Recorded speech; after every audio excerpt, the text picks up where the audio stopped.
Hola, buenas tardes para todos. Mi nombre es Alicia Alemán, soy profesora agregada del Departamento de Medicina Preventiva y Social. Bueno, y hoy vamos a ver el tema, la segunda clase es esta de protocolo de investigación y vamos a ver la sección de metodología. Como ustedes ya han visto con la docente, la profesora adjunta Griselda Vitar, estos son las secciones que mínimamente debe tener un protocolo de investigación.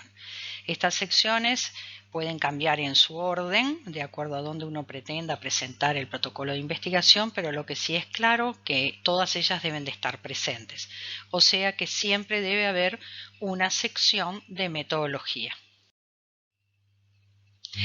Lo que esperamos encontrar en una sección de metodología son todos estos elementos que figuran acá: el diseño del estudio, la población del estudio y la muestra, que no está así explicada, pero lo explicaremos, criterios de inclusión y exclusión, tamaño muestral, procedimientos de muestreo, variables, cómo se van a recolectar los datos y de dónde se van a obtener, o sea qué fuentes de información se obtendrán o se utilizarán, instrumentos de recolección de datos y plan de análisis.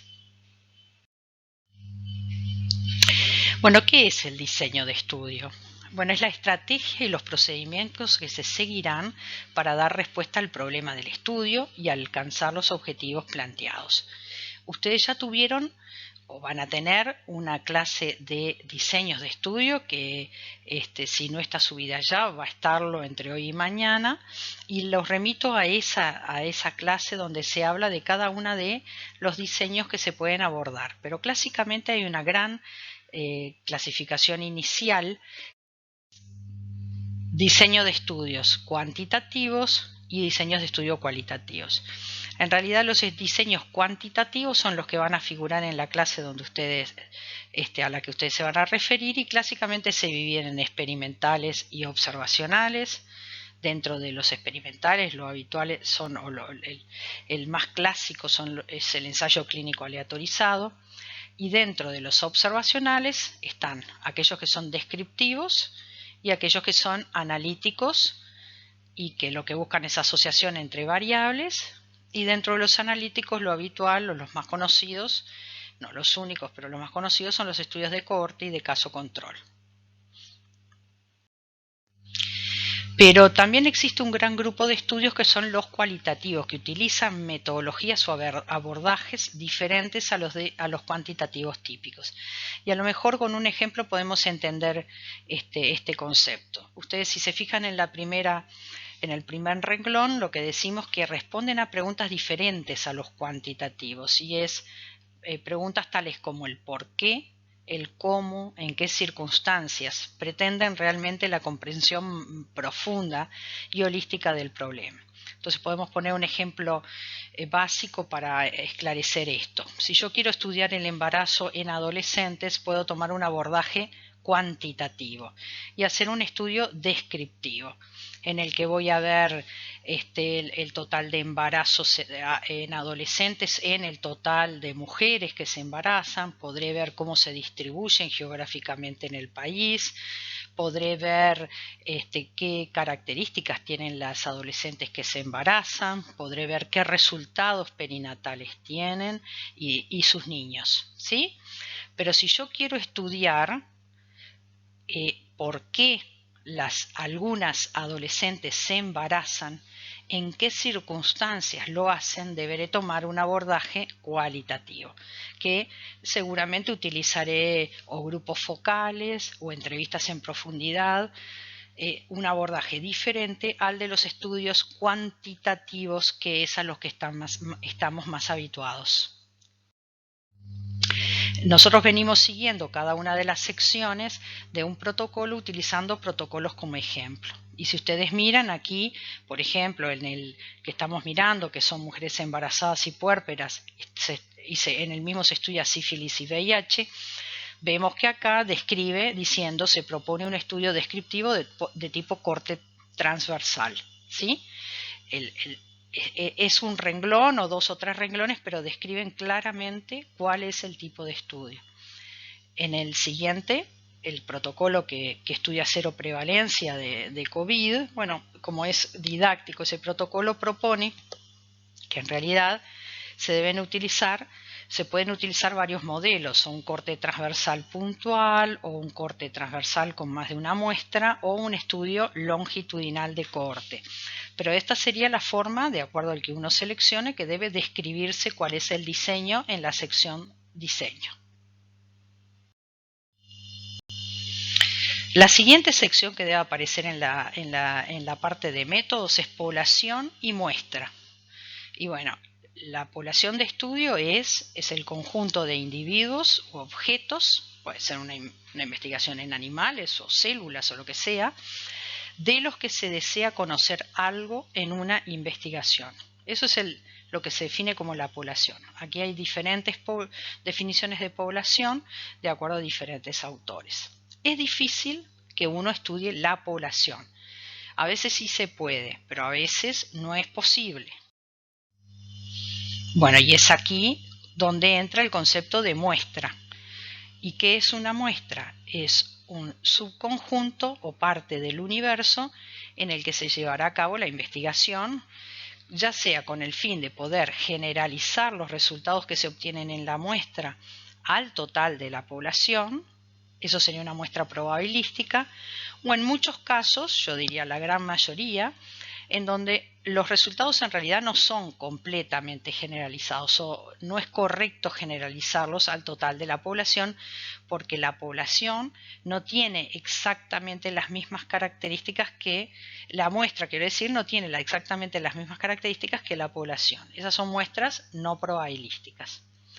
Entonces yo en la sección donde defino población y muestra tengo que decir cuál es la población, cómo voy a definir mi muestra y qué es lo que yo voy a muestrear. Eso sería la unidad de muestreo que aparece aquí en tercer lugar. Yo puedo estudiar niños en edad escolar y muestrearlos directamente los niños o muestrear escuelas. La unidad de muestreo es la escuela en ese caso. Y después de establecer cómo voy a muestrear la unidad de muestreo, tengo que pensar cuál es la unidad de observación. Que realmente es el individuo que se estudiará. ¿Sí? Yo puedo muestrear escuelas, pero no voy a estudiar la escuela en sí misma.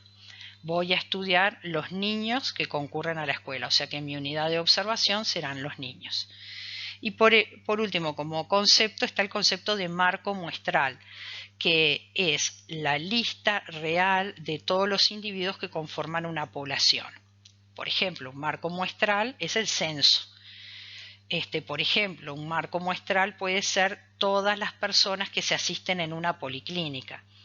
Ese marco muestral, si yo quiero estudiar algo en esa policlínica, suele ser difícil de obtener.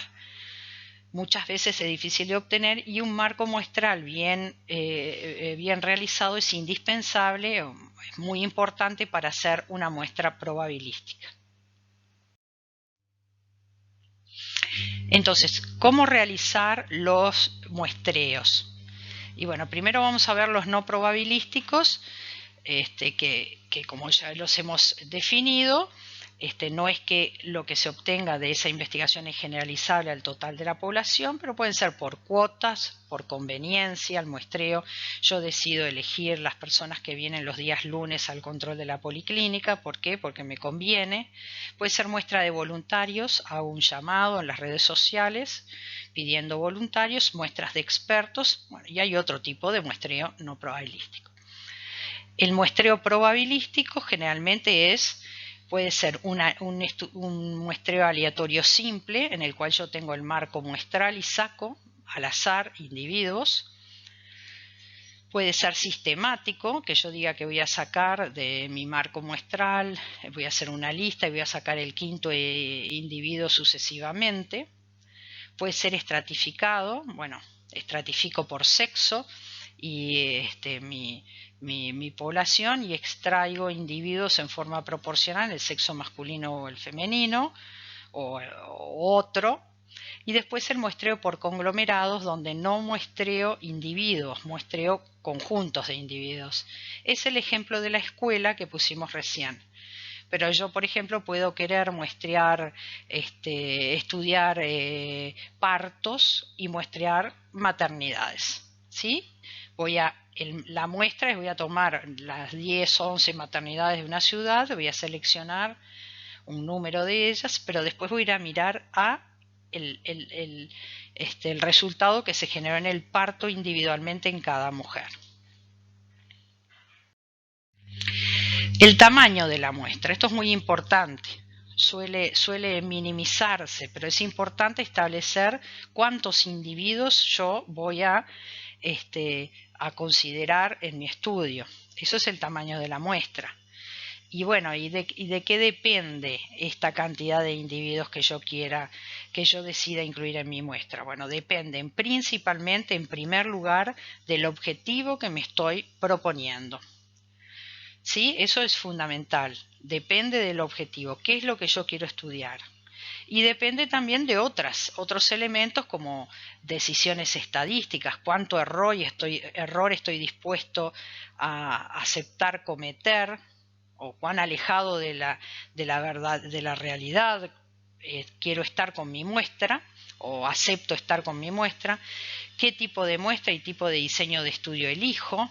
Bueno, y también la disponibilidad de recursos. A veces yo puedo querer hacer un estudio para probar una hipótesis que requiere una muestra muy grande y bueno, decide inicialmente, si no tengo financiación, de repente hacer un estudio más pequeño que sea de factibilidad y acepto hacer un estudio que no tiene los objetivos exactos de mi original, pero que puede servir como antecedente y requiere un tamaño muestral menor.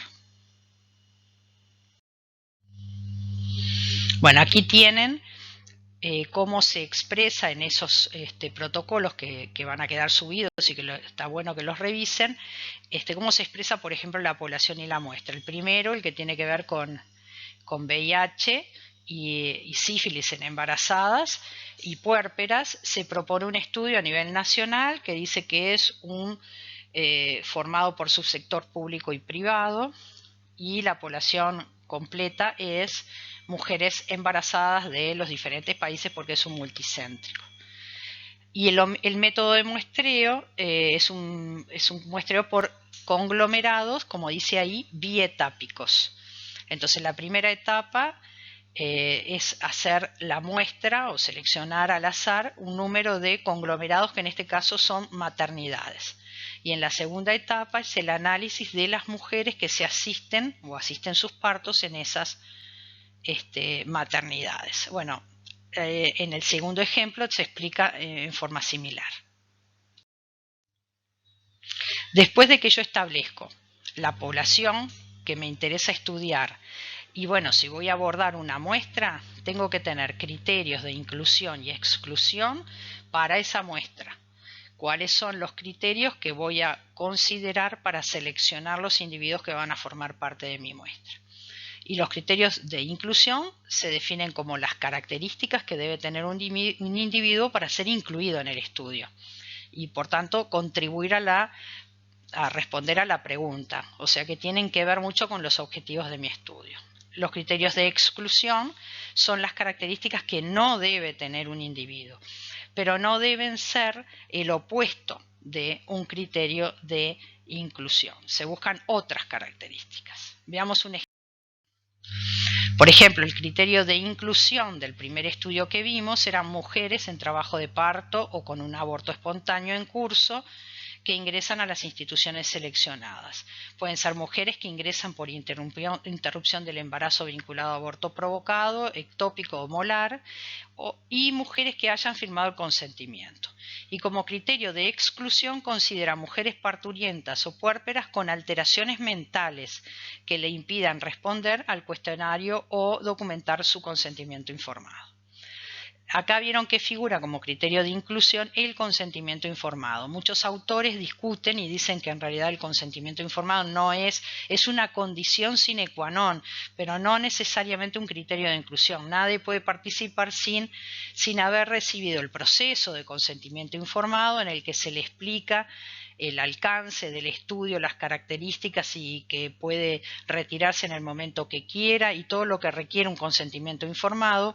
Y de última, el consentimiento informado es lo que representa es una relación de confianza entre el investigador y el investigado, más que un criterio de inclusión. Pero esto, bueno, es discutido. Ustedes van a ver protocolos como estos en los que figura la firma del consentimiento como criterio de inclusión.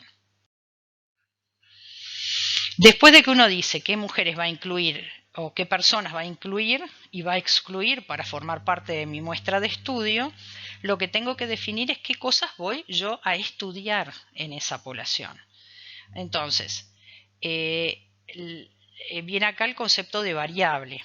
Lo que yo voy a estudiar, o sea, las características de una persona o una cosa plausibles de ser medidas y estudiadas, es una variable.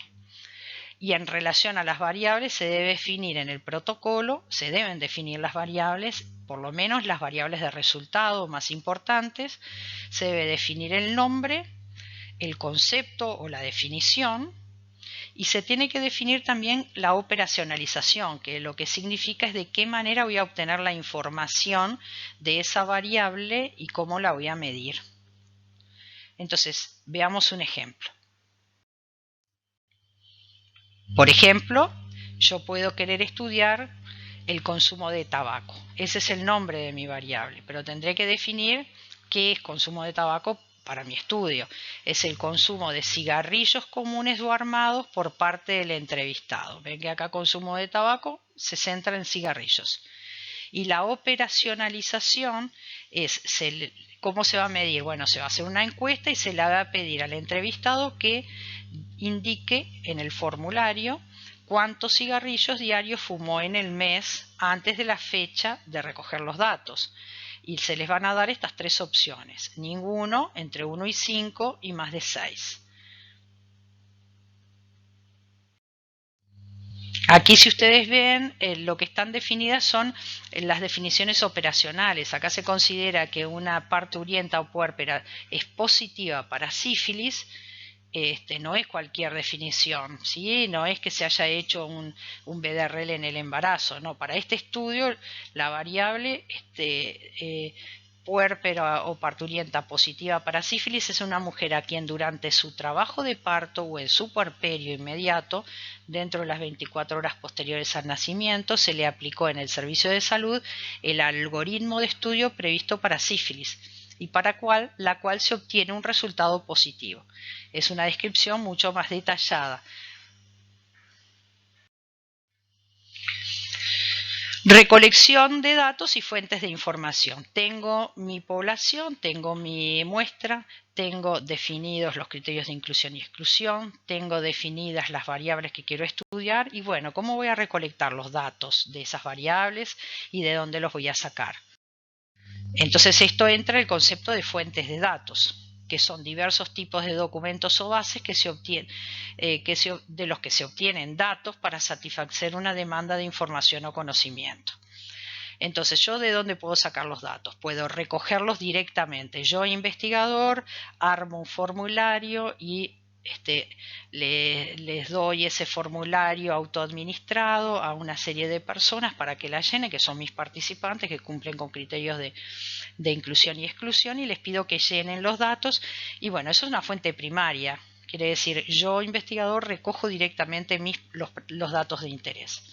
Pero yo podría haber optado por tomar otra decisión y es buscar una base de datos ya existente que ha sido recogida de repente para otros fines o por otro investigador y decidir hacer el análisis de los datos de esa base que respondan a mis preguntas.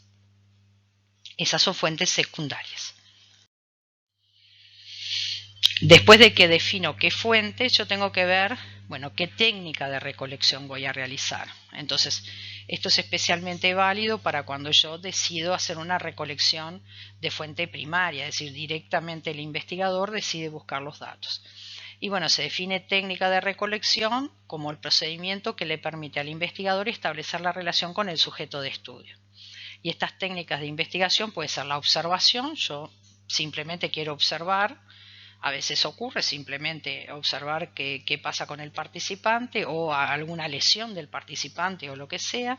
Puedo querer tener una entrevista, puedo querer administrarle un cuestionario que lo puede llenar él solo, puedo querer tomar muestras biológicas. O sea que, como venimos diciendo, la técnica de recolección depende en gran medida de los objetivos y el tipo de diseño de estudio. Y después tendré que definir un instrumento de recolección, es decir, el mecanismo que voy a utilizar para recolectar y registrar la información. Entonces aquí tengo que elaborar, yo podré tener una entrevista en la que le pregunto, bueno, no sé si se controla frecuentemente a un paciente, a un señor por su hipertensión arterial. Pero después necesito registrar eso. Entonces elaboro un formulario. Los formularios pueden ser abiertos, cerrados, semicerrados, pero puede ser que mi mecanismo para recolectar la información sea darle una prueba psicológica. Por ejemplo, una mancha, para que el individuo diga lo que ve ahí en un en un registro, utilizar una prueba psicológica y después, por ejemplo, registrar en grabación. O puede ser una escala de opinión o una escala de calidad de vida. O puede ser una fotografía. O puede ser una balanza y un tachímetro, que son instrumentos para recolectar los datos, aunque después lo tenga que registrar en un formulario. En realidad, el mecanismo de recolectar, el instrumento de recolección puede ser en muchos casos combinados. Entonces aquí vemos que en los estudios que les hemos planteado de ejemplo, por ejemplo, en el primero la obtención de la información se hace a través de la historia clínica perinatal, ¿sí? Que es una fuente de datos que ya existe y que se utiliza frecuentemente. Por último, solo algunos elementos importantes, porque muchos de ustedes van a utilizar como instrumento de recolección de datos un formulario, algunas cuestiones muy básicas que tienen que ver con el formulario, y es que el formulario siempre tiene que tener un título claro, tiene que haber una identificación del formulario lo más seguro con un número, a veces son números y letras que corresponden a determinado participante. Por eso es del formulario y el encuestado. Generalmente conviene realizar secciones, el formulario en secciones donde uno agrupe lo que son variables similares. Bueno, si voy a recoger datos, no sé, patronímicos, voy a poner una sección que se llame datos patronímicos y agrupar toda esa información allí. Si uno va a poner antecedentes del participante, antecedentes patológicos, bueno, pondrá en otro bloque todo lo que tiene que ver con antecedentes patológicos. Siempre debe haber la posibilidad de escribir observaciones si se necesita, y siempre debe haber la identificación del encuestador. Quien llenó el formulario debe estar registrado. Y por último, todo formulario debe tener un instructivo. ¿Para qué? Para estandarizar la forma de preguntar y lo que uno quiere saber. Muchas veces este instructivo no es un documento aparte, sino que se completa el propio formulario incluyendo, bueno, detalles debajo de las preguntas. Pero muchas veces se genera un formulario en sí donde ahí se pregunta uno, debe considerarse esto, otro, y las definiciones de las variables que allí se recogen. Aquí tienen algunos ejemplos de formularios de estos dos estudios que venimos viendo. El de sífilis y VIH, ven que tiene, acá utiliza una tarjeta autoadhesiva que seguramente tenga el número del paciente, o sea, el número del estudio, el servicio de salud, en fin, los datos. Lo mismo de la otra forma, que se ve ahí cómo se dividen en secciones con variables afines. Y por último nos queda el plan de tabulación y análisis. ¿Esto qué quiere decir? Una vez que yo recogí, que pensé mi objetivo, tuve mi población, mi muestra, definí mis variables, recogí las variables, voy a tener una gran base de datos que va a tener todos mis participantes y la respuesta a cada una de las preguntas que les hice. Entonces, tengo que pensar cómo voy a analizar esos datos para poder responder a mis objetivos. Entonces, uno hace un plan de tabulación y análisis que lo escribe en el protocolo, porque eso es importante hacerlo antes. Yo voy a recoger estos datos y después cómo los voy a analizar y cómo los voy a presentar. Entonces, en el plan de análisis se debe escribir en detalle los procesos y las pruebas estadísticas que voy a utilizar con el fin de alcanzar mis objetivos, así como los parámetros que se usarán en la interpretación de los resultados. Y también tengo que pensar en qué forma voy a presentar esos datos. Esa es la parte de plan de tabulación que hago, qué tablas y qué gráficos voy a presentar y qué medidas de resumen. Entonces aquí hay algunas cosas que tienen que ver con el plan de análisis. Por ejemplo, en el de sífilis dice que, bueno, lo que definen son indicadores, los indicadores que les interesan, la prevalencia de sífilis en parturientas y puérperas, y define cómo lo va a calcular. Numerador, parturientas con serología positiva para sífilis, denominador total de las parturientas y puérperas, y así sucesivamente. En el estudio de seroprevalencia es algo similar. Se definen cómo van a ser analizados esos datos. Bueno, hasta aquí lo que debe ir en la sección de metodología, ¿sí? A continuación van a tener el último video, el tercer video de cómo elaborar un protocolo, y que va a estar a cargo del sociólogo Franco González Mora, que es docente del Departamento de Medicina Preventiva. Desde ya espero que hayan entendido y bueno, quedamos a las órdenes por dudas.